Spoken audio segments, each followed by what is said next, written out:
The Memoirs of Sherlock Holmes by Arthur Conan Doyle. Adventure number 6. The Adventure of the Reigate Squire. It was some time before the health of my friend Mr. Sherlock Holmes recovered from the strain caused by his immense exertions in the spring of '87. The whole question of the Netherlands Sumatra Company and of the colossal schemes of Baron Maupertin are too recent in the minds of the public and are too intimately concerned with politics and finance to be fitting subjects for this series of sketches. They led, however, in an indirect fashion, to a singular and complex problem which gave my friend an opportunity of demonstrating the value of a fresh weapon among the many with which he waged his lifelong battle against crime. On referring to my notes, I see that it was upon the 14th of April that I received a telegram from Lyon, which informed me that Holmes was lying ill in the Hôtel du Lion. Within 24 hours, I was in his sick room, and was relieved to find that there was nothing formidable in his symptoms. His iron constitution, however, had broken down under the strain of an investigation which had extended over 2 months, during which period he had never worked less than 15 hours a day, and had more than once, as he assured me, kept to his task for 5 days at a stretch. The triumphant issue of his labors could not save him from reaction after so terrible an exertion, and at a time when Europe was ringing with his name, and when his room was literally ankle-deep with congratulatory telegrams, I found him a prey to the blackest depression. Even the knowledge that he had succeeded where the police of 3 countries had failed, and that he had outmaneuvered at every point the most accomplished swindler in Europe, were insufficient to rouse him from his nervous prostration. 3 days later, we were back in Baker Street together, but it was evident that my friend would be much the better for a change, and the thought of a week of springtime in the country was full of attractions to me also. My old friend Colonel Hayter, who had come under my professional care in Afghanistan, had now taken a house near Reigate in Surrey, and had frequently asked me to come down to him upon a visit. On the last occasion he had remarked that if my friend would only come with me, he would be glad to extend his hospitality to him also. A little diplomacy was needed, but when Holmes understood that the establishment was a bachelor one, and that he would be allowed the fullest freedom, he fell in with my plans, and a week after our return from Lyon, we were under the Colonel's roof. Hayter was a fine old soldier, who had seen much of the world, and he soon found, as I had expected, that Holmes and he had plenty in common. On the evening of our arrival, we were sitting in the Colonel's gun-room after dinner, Holmes stretched upon the sofa, while Hayter and I looked over his little armory of firearms. "By the way," he said suddenly, "I think I'll take one of these pistols upstairs with me in case we have an alarm." "An alarm?" said I. "Yes, we've had a scare in this part lately. Old Acton, who is one of our country magnates, had his house broken into last Monday. No great damage done, but the fellows are still at large." "No clue?" asked Holmes, cocking his eye at the Colonel.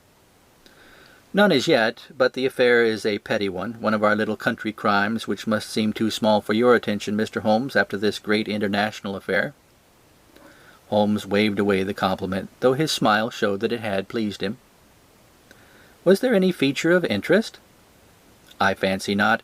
The thieves ransacked the library and got very little for their pains. The whole place was turned upside down, drawers burst open, and presses ransacked, with the result that an odd volume of Pope's Homer, 2 plated candlesticks, an ivory letter-weight, a small oak barometer, and a ball of twine are all that have vanished." "What an extraordinary assortment!" I exclaimed. "Oh, the fellows evidently grabbed hold of anything they could get." Holmes grunted from the sofa. "The county police ought to make something of that," said he. "Why, it's surely obvious that—" But I held up a warning finger. "You are here for a rest, my dear fellow. For heaven's sakes, don't get started on a new problem when your nerves are all in shreds." Holmes shrugged his shoulders with a glance of comic resignation toward the Colonel, and the talk drifted away into less dangerous channels. It was destined, however, that all my professional caution should be wasted, for next morning the problem obtruded itself upon us in such a way that it was impossible to ignore it, and our country visit took a turn which neither of us could have anticipated. We were at breakfast when the Colonel's butler rushed in with all his propriety shaken out of him. "Have you heard the news, sir?" he gasped. "At the Cunningham, sir." "Burglary!" cried the Colonel, with his coffee cup in mid-air. "Murder!" The Colonel whistled. "By Jove," said he, "who's killed then? The J.P. or his son?" "Neither, sir. It was William, the coachman. Shot through the heart, sir, and never spoke again." "Who shot him then?" "The burglar, sir. He was off like a shot and got clean away. He just broke in at the pantry window when William came on him and met his end in saving his master's property." "What time?" "It was last night, sir, somewhere about 12. "Ah, then we'll step over presently," said the Colonel, coolly settling down to his breakfast again. "It's a baddish business," he added, when the butler had gone. "He's our leading squire around here, is old Cunningham, and a very decent fellow, too. He'll be cut up about this, for the man has been in his service for years and was a good servant. It's evidently the same villains who broke into Acton's." "And stole that very singular collection?" said Holmes, thoughtfully. "Precisely." "It may prove the simplest matter in the world, but all the same, at first glance, this is just a little curious, is it not? A gang of burglars acting in the country might be expected to vary the scene of their operations and not to crack 2 cribs in the same district within a few days. When you spoke last night of taking precautions, I remember that it passed through my mind that this was probably the last parish in England to which the thief or thieves would be likely to turn their attention, which shows that I still have much to learn." "I fancy it's some local practitioner," said the Colonel. "In that case, of course, Acton's and Cunningham's are just the places he would go for, since they are far the largest around here." "And the richest?" "Well, they ought to be. But they've had a lawsuit for some years which has sucked the blood out of both of them, I fancy. Old Acton has some claim on half Cunningham's estate, and the lawyers have been at it with both hands." "If it's a local villain, there should not be much difficulty in running him down," said Holmes, with a yawn. "All right, Watson, I don't intend to meddle." "Inspector Forrester, sir," said the butler, throwing open the door. The official, a smart, keen-faced young fellow, stepped into the room. "Good morning, Colonel," said he. "I hope I don't intrude, but we hear that Mr. Holmes of Baker Street is here." The Colonel waved his hand toward my friend, and the inspector bowed. "We thought that perhaps you would care to step across, Mr. Holmes." "The fates are against you, Watson," said he, laughing. "We were chatting about the matter when you came in, Inspector. Perhaps you can let us have a few details?" As he leaned back in his chair in the familiar attitude, I knew that the case was hopeless. We had no clue in the Acton affair, but here we have plenty to go on, and there's no doubt that it's the same party in each case. The man was seen. "Ah!" "Yes, sir. But he was off like a deer after the shot that killed poor William Kirwan was fired. Mr. Cunningham saw him from the bedroom window, and Mr. Alec Cunningham saw him from the back passage. It was 11:45 when the alarm broke out. Mr. Cunningham had just got into bed, and Mr. Alec was smoking a pipe in his dressing gown. They both heard William, the coachman, calling for help, and Mr. Alec, he ran down to see what was the matter. The back door was open, and as he came to the foot of the stairs, he saw 2 men wrestling together outside. One of them fired a shot, the other dropped, and the murderer rushed across the garden and over the hedge. Mr. Cunningham, looking out of his bedroom window, saw the fellow as he gained the road, but lost sight of him at once. Mr. Alec stopped to see if he could help the dying man, and so the villain got clean away. Beyond the fact that he was middle-sized and dressed in some dark stuff, we have no personal clue, but we are making energetic inquiries, and if he is a stranger, we shall soon find him out." "What was this William doing there? Did he say anything before he died?" "Not a word. He lives at the lodge with his mother, and as he was a very faithful fellow, we imagine that he walked up to the house with the intention of seeing that all was right there. Of course, this Acton business has put everyone on their guard. The robber must have just burst open the door, the lock has been forced, when William came upon him." "Did William say anything to his mother before going out?"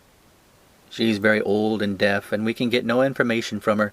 The shock has made her half-witted, but I understand that she was never very bright. There is one very important circumstance, however. Look at this." He took a small piece of torn paper from a notebook and spread it out upon his knee. This was found between the finger and thumb of the dead man. It appears to be a fragment torn from a larger sheet. You will observe that the hour mentioned upon it is the very time at which the poor fellow met his fate. You see that his murderer might have torn the rest of the sheet from him, or he might have taken this fragment from the murderer. It reads almost as though it was an appointment. Holmes took up the scrap of paper, a facsimile of which is here reproduced. Facsimile. At 11:45, learn what? Maybe. Presuming that it is an appointment, considered the inspector, it is of course a conceivable theory that this William Curwan, although he had the reputation of being an honest man, may have been in league with the thief. He may have met him there, may even have helped him to break in the door, and then they may have fallen out between themselves. "This writing is of extraordinary interest," said Holmes, who had been examining it with intense concentration. "These are much deeper waters than I had thought." He sank his head upon his hands, while the inspector smiled at the effect which his case had had upon the famous London specialist. "Your last remark," said Holmes presently, "as to the possibility of there being an understanding between the burglar and the servant, and this being a note of appointment from one to the other, is an ingenious and not entirely impossible supposition, but this writing opens up—" He sank his head into his hands again, and remained for some minutes in the deepest thought.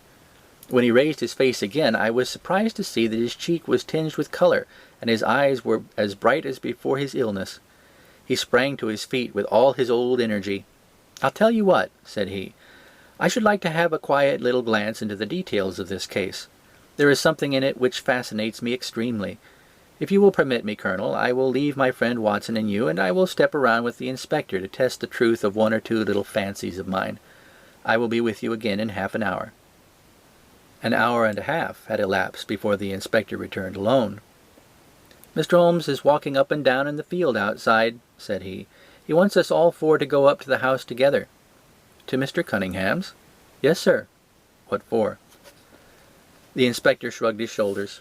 "I don't quite know, sir. Between ourselves, I think Mr. Holmes has not quite got over his illness yet. He's been behaving very queerly, and he is very much excited." "I don't think you need alarm yourself," said I. "I have usually found that there was some method in his madness." "Some folk might say there was madness in his method," muttered the inspector. "But he's all on fire to start, Colonel, so we had best go out, if you're ready." We found Holmes pacing up and down in the field, his chin sunk upon his breast, and his hands thrust into his trouser pockets. "The matter grows in interest," said he. "Watson, your country trip has been a distinct success. I have had a charming morning." "You have been up to the scene of the crime, I understand," said the Colonel. "Yes, the inspector and I have made quite a little reconnaissance together." "Any success?" "Well, we have seen some very interesting things. I'll tell you what we did as we walk. First of all, we saw the body of this unfortunate man. He certainly died from a revolver wound, as reported." "Had you doubted it, then?" "Oh, it is as well to test everything. Our inspection was not wasted. We then had an interview with Mr. Cunningham and his son, who were able to point out the exact spot where the murderer had broken through the garden hedge in his flight. That was of great interest." "Naturally." "Then we had a look at this poor fellow's mother. We could get no information from her, however, as she is very old and feeble." "And what is the result of your investigations?" "The conviction that your crime is a very peculiar one. Perhaps our visit now may do something to make it less obscure. I think that we are both agreed, Inspector, that the fragment of paper in the dead man's hand, bearing, as it does, the very hour of his death written upon it, is of extreme importance." "It should give us a clue, Mr. Holmes." "It does give a clue. Whoever wrote that note was the man who brought William Curwan out of his bed at that hour. But where is the rest of that sheet of paper?" "I examined the ground carefully in the hope of finding it," said the inspector. "It was torn out of the dead man's hand. Why was someone so anxious to get possession of it? Because it incriminated him. And what would he do with it? Thrust it into his pocket, most likely, never noticing that a corner of it had been left in the grip of the corpse. If we could get the rest of that sheet, it is obvious that we should have gone a long way towards solving the mystery." "Yes, but how can we get at the criminal's pocket before we catch the criminal?" Well, it was worth thinking over. Then there is another obvious point. The note was sent to William. The man who wrote it could not have taken it, otherwise of course he might have delivered his own message by word of mouth. Who brought the note then? Or did it come through the post? "I've made inquiries," said the inspector. "William received a letter by the afternoon post yesterday. The envelope was destroyed by him." "Excellent!" cried Holmes, clapping the inspector on the back. "You've seen the postman. It is a pleasure to work with you. Well, here is the lodge, and if you will come up, Colonel, I will show you the scene of the crime." We passed the pretty cottage where the murdered man had lived, and walked up an oak-lined avenue to the fine old Queen Anne house which bears the date of Malplaquet upon the lintel of the door. Holmes and the inspector led us round it until we came to the side gate, which is separated by a stretch of garden from the hedge which lines the road. A constable was standing at the kitchen door. "Throw the door open, officer," said Holmes. Now, it was on those stairs that young Mr. Cunningham stood and saw the two men struggling, just where we are. Old Mr. Cunningham was at that window, the second on the left, and he saw the fellow get away just to the left of that bush. So did the son. They are both sure of it on account of the bush. Then Mr. Alec ran out and knelt beside the wounded man. The ground is very hard, you see, and there are no marks to guide us. As he spoke, two men came down the garden path from round the angle of the house. The one was an elderly man with a strong, deeply lined, heavy-eyed face. The other a dashing young fellow whose bright, smiling expression and showy dress were in strange contrast with the business which had brought us there. "Still at it, then?" said he to Holmes. "I thought you Londoners were never at fault. You don't seem to be so very quick after all." "Ah, you must give us a little time," said Holmes good-humouredly. "You'll want it," said young Alec Cunningham. "Why, I don't see that we have any clue at all." "There's only one," answered the inspector. "We thought that if we could only find—" "Good heavens! Mr. Holmes, what's the matter?" My poor friend's face had suddenly assumed the most dreadful expression. His eyes rolled upward, his features writhed in agony, and with a suppressed groan he dropped on his face upon the ground. Horrified at the suddenness and severity of the attack, we carried him into the kitchen, where he lay back in a large chair and breathed heavily for some minutes. Finally, with a shamefaced apology for his weakness, he rose once more. "Watson would tell you that I have only just recovered from a severe illness," he explained. "I am liable to these sudden nervous attacks." "Shall I send you home in my trap?" asked old Cunningham. "Well, since I am here, there is one point on which I should like to feel sure. We can very easily verify it." "What is it?" "Well, it seems to me that it is just possible that the arrival of this poor fellow William was not before but after the entrance of the burglar into the house. You appear to take it for granted that although the door was forced, the robber never got in." "I fancy that is quite obvious," said Mr. Cunningham gravely. "Why, my son Alec had not yet gone to bed, and he would certainly have heard anyone moving about." "Where was he sitting?" "I was sitting smoking in my dressing-room." "Which window is that?" "The last on the left, next to my father's." "Both your lamps were lit, of course?" "Undoubtedly." "There are some very singular points here," said Holmes, smiling. "Is it not extraordinary that a burglar, and a burglar who had had some previous experience, should deliberately break into a house at a time when he could see from the lights that two of the family were still afoot?"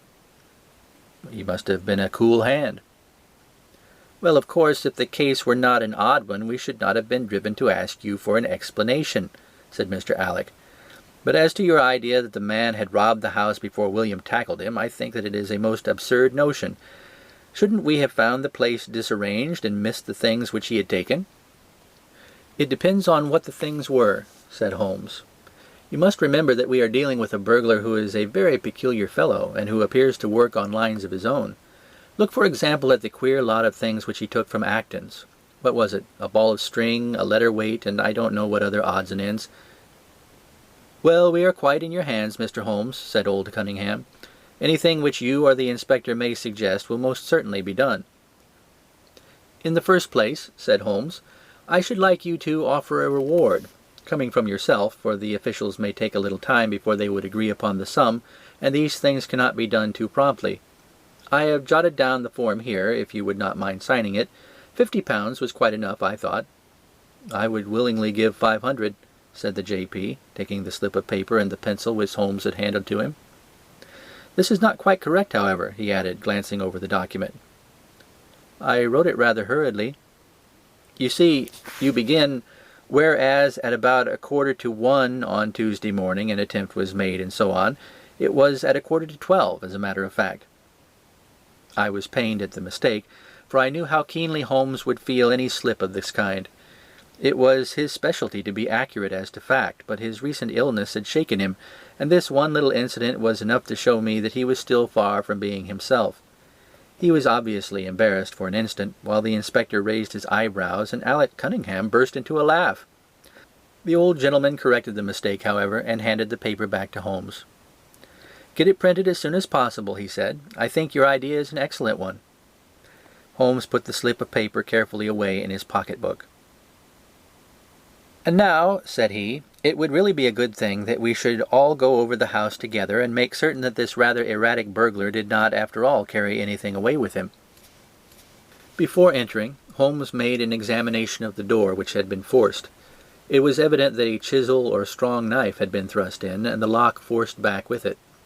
We could see the marks in the wood where it had been pushed in.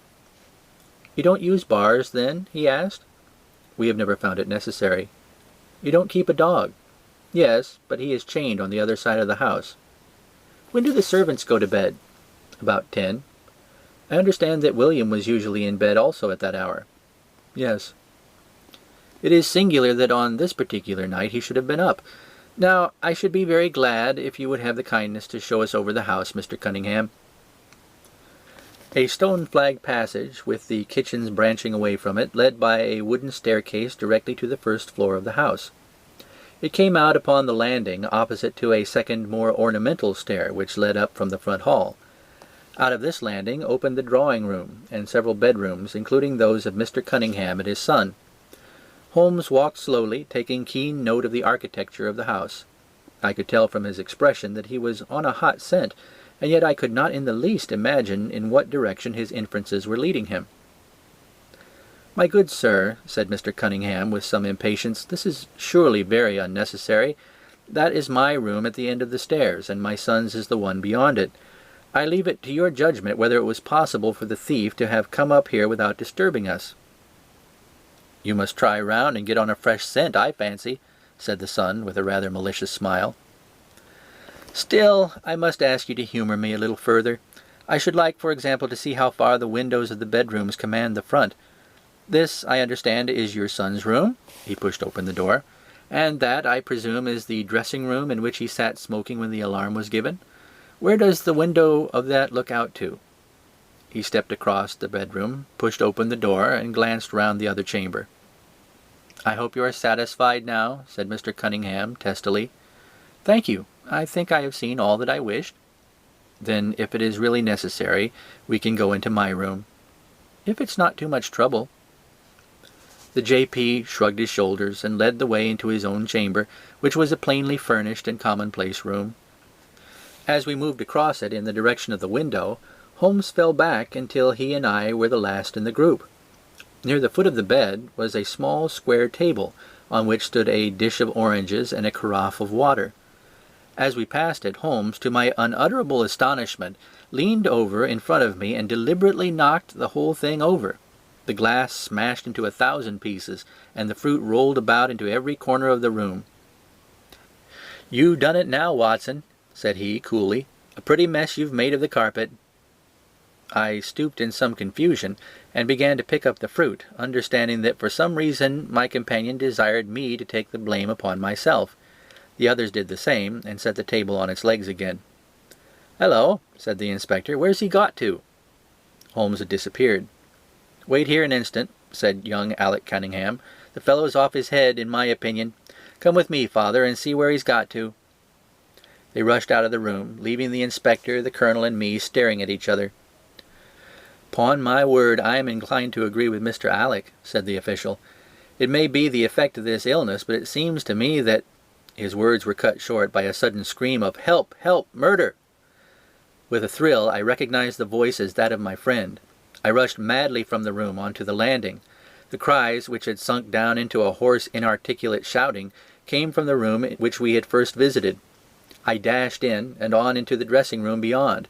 The two Cunninghams were bending over the prostrate figure of Sherlock Holmes, the younger clutching his throat with both hands, while the elder seemed to be twisting one of his wrists.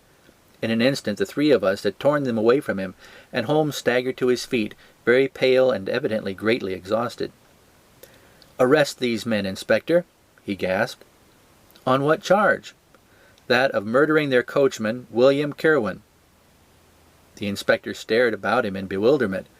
"Oh, come now, Mr. Holmes," said he at last. "I am sure you don't really mean to—" "Tut, man, look at their faces," cried Holmes curtly. Never certainly have I seen a plainer confession of guilt upon human countenances. The older man seemed numbed and dazed, with a heavy, sullen expression upon his strongly marked face. The son, on the other hand, had dropped all the jaunty, dashing style which had characterized him, and the ferocity of a dangerous wild beast gleamed in his dark eyes and distorted his handsome features. The inspector said nothing, but stepping to the door he blew his whistle. 2 of his constables came at the call. "I have no alternative, Mr. Cunningham," said he. "I trust that this may all prove to be an absurd mistake, but you can see that—" "Ah, would you? Drop it!" He struck out his hand, and a revolver which the younger man was in the act of cocking clattered down upon the floor. "Keep that," said Holmes, quickly putting his foot upon it. "You will find it useful at the trial. But this is what we really wanted." He held up a little crumpled piece of paper. "The remainder of the sheet!" cried the inspector. "Precisely." "And where was it?" "Where I was sure it must be. I'll make the whole matter clear to you presently. I think, Colonel, that you and Watson might return now, and I will be with you again in an hour at the furthest. The inspector and I must have a word with the prisoners, but you will certainly see me back at luncheon time." Sherlock Holmes was as good as his word, for about 1 o'clock he rejoined us in the Colonel's smoking room. He was accompanied by a little elderly gentleman, who was introduced to me as the Mr. Acton whose house had been the scene of the original burglary. "I wished Mr. Acton to be present while I demonstrated this small matter to you," said Holmes, "for it is natural that he should take a keen interest in the details. I am afraid, my dear Colonel, that you must regret the hour that you took in such a stormy petrel as I am." "On the contrary," answered the Colonel warmly, "I consider it the greatest privilege to have been permitted to study your methods of working. I confess that they quite surpass my expectations, and that I am utterly unable to account for your result. I have not yet seen the vestige of a clue." "I am afraid that my explanation may disillusionize you, but it has always been my habit to hide none of my methods, either from my friend Watson or from anyone who might take an intelligent interest in them.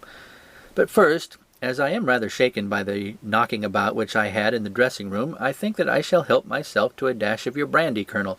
My strength has been rather tried of late." "I trust you had no more of those nervous attacks." Sherlock Holmes laughed heartily. "We will come to that in its turn," said he. "I will lay an account of this case before you in its due order, showing you the various points which guided me in my decision. Pray interrupt me if there is any inference which is not perfectly clear to you. It is of the highest importance in the art of detection to be able to recognize out of a number of facts which are incidental and which vital. Otherwise your energy and attention must be dissipated instead of being concentrated. Now, in this case, there was not the slightest doubt in my mind from the first that the key of the whole matter must be looked for in the scrap of paper in the dead man's hand. Before going into this, I would draw your attention to the fact that if Alec Cunningham's narrative was correct, and if the assailant after shooting William Kirwan had instantly fled, then it obviously could not be he who tore the paper from the dead man's hand. But if it was not he, it must have been Alec Cunningham himself, for by the time that the old man had descended, several servants were upon the scene.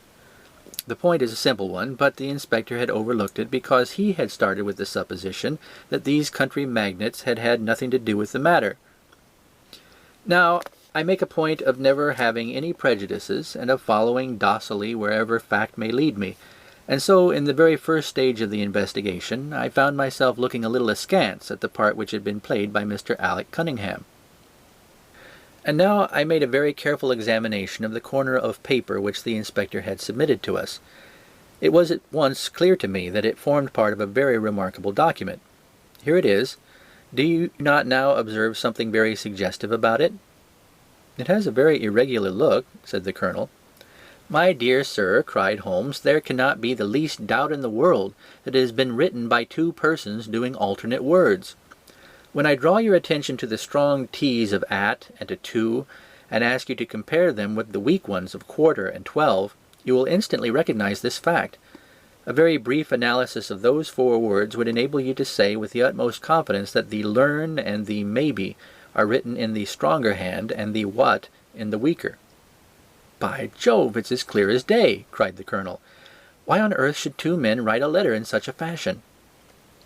Obviously the business was a bad one, and one of the men, who distrusted the other, was determined that whatever was done each should have an equal hand in it. Now, of the two men it is clear that the one who wrote the at and the to was the ringleader.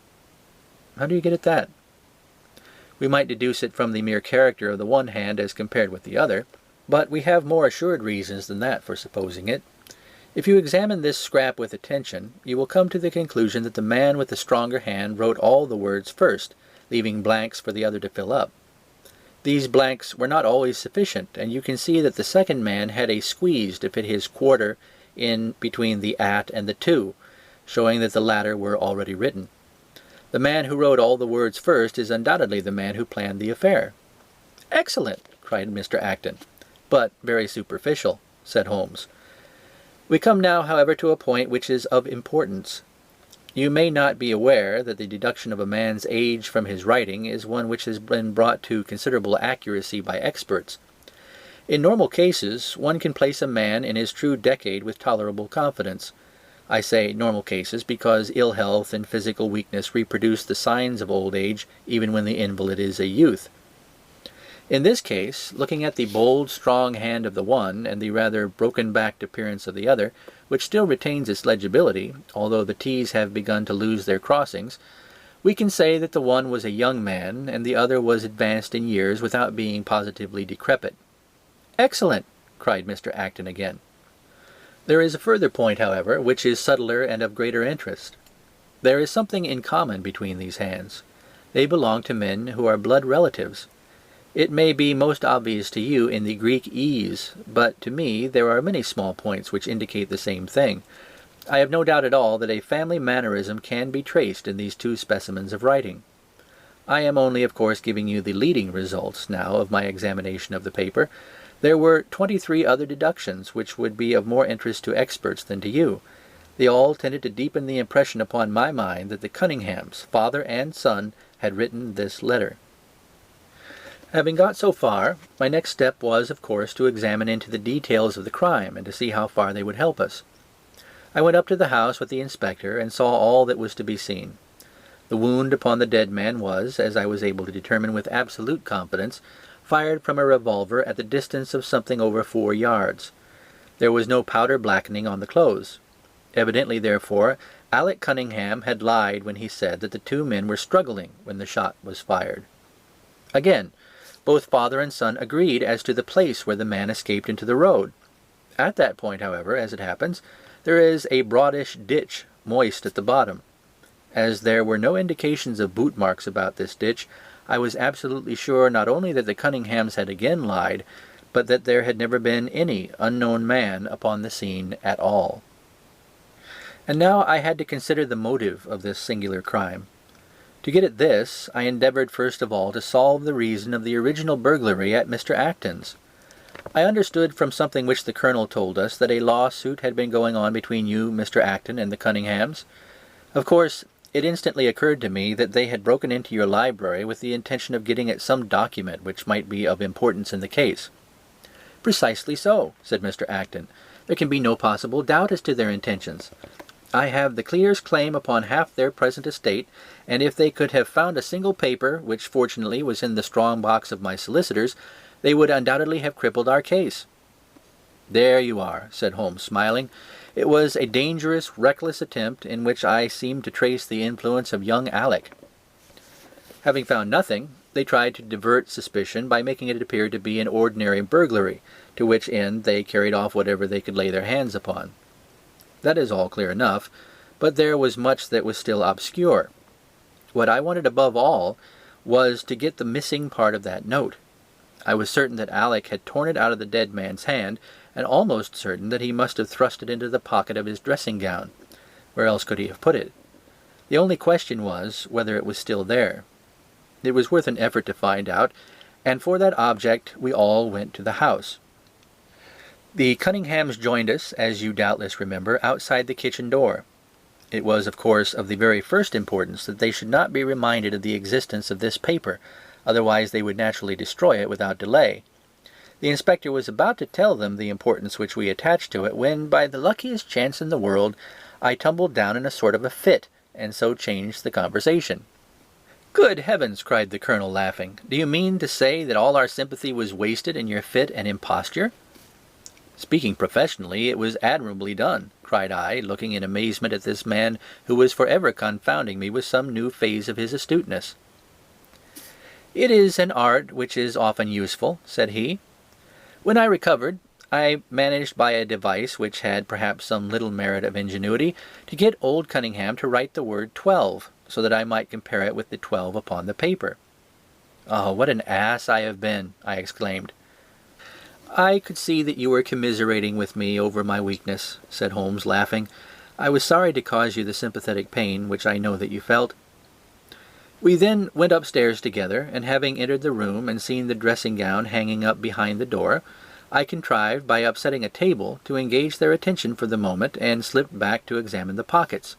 I had hardly got the paper, however, which was, as I had expected, in one of them, when the two Cunninghams were upon me, and would, I verily believe, have murdered me then and there, but for your prompt and friendly aid. As it is, I feel that young man's grip on my throat now, and the father has twisted my wrist round in the effort to get the paper out of my hand. They saw that I must know all about it, you see, and the sudden change from absolute security to complete despair made them perfectly desperate. I had a little talk with old Cunningham afterwards as to the motive of the crime. He was tractable enough, though his son was a perfect demon, ready to blow out his own or anybody else's brains if he could have got to his revolver. When Cunningham saw that the case against him was so strong, he lost all heart and made a clean breast of everything. It seems that William had secretly followed his two masters on the night when they made their raid upon Mr. Acton's, and having thus got them into his power, proceeded under threats of exposure to levy blackmail upon them. Mr. Alec, however, was a dangerous man to play games of that sort with. It was a stroke of positive genius on his part to see in the burglary scare which was convulsing the countryside an opportunity of plausibly getting rid of the man whom he feared. William was decoyed up and shot, and had they only got the whole of the note and paid a little more attention to detail in their accessories, it is very possible that suspicion might never have been aroused. "And the note?" I asked. Sherlock Holmes placed the subjoined paper before us. Facsimile. "If you will only come round at 12:15 to the east gate, you will learn what will very much surprise you and maybe be of the greatest service to you, and also to Anne Morrison. But say nothing to anyone upon the matter." "It is very much the sort of thing that I expected," said he. "Of course, we do not yet know what the relations may have been between Alec Cunningham, William Kirwan, and Annie Morrison.